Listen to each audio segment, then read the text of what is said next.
How to check harmful apps in Android.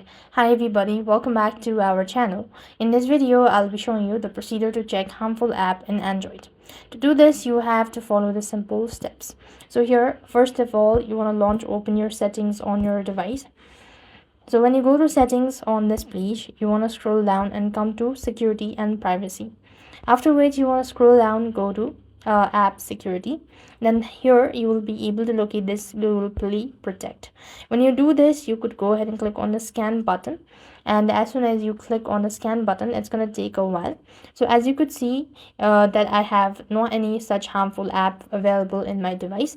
So if you have one, you could see the names right over here or the list. You can just go ahead and uninstall it and you'll be able to save your device. So this is how you could check harmful app in Android. I hope the video was helpful. Make sure to like, share and subscribe. Thank you for watching. See you in the next video.